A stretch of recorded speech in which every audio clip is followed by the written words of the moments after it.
មេឃងងឹតខ្លាំងឡើងម៉ែអើយមិនអីវ៉ាន់យ៉ាងនៅពេញរត់ទេងម៉ែអើយមានរឿងអីមិនក៏យ៉ាងរន់កាញ់ម៉ែអើយមិនម៉ែកេងកាយថ្ងាស្រស់ទាំងភ្នែកម៉ែអើយមិនគ្រប់គ្នាគេខ្លាចស្រែយំយ៉ែម៉ែកូនចង់ទៅផ្ទះវិញកូននឹកពងពេក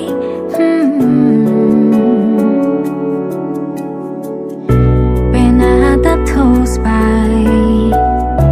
កូននឹងពងណាំងម៉ែអើយដងហើយហៅពងតាមវាយោររាត្រីពុកអើយពុកសំទុកយ៉ាងណាម៉ែវិញស្រោតទាំងនេត្រា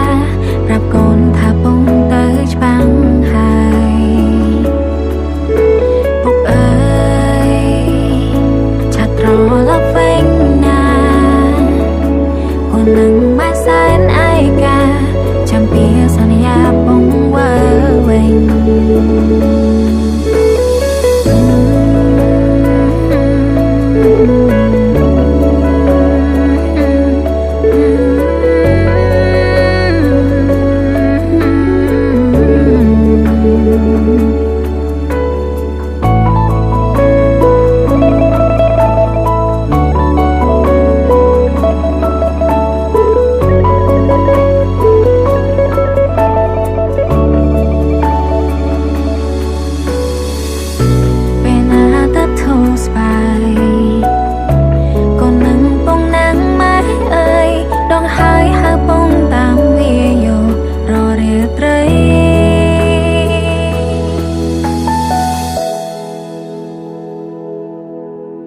ពុកអើ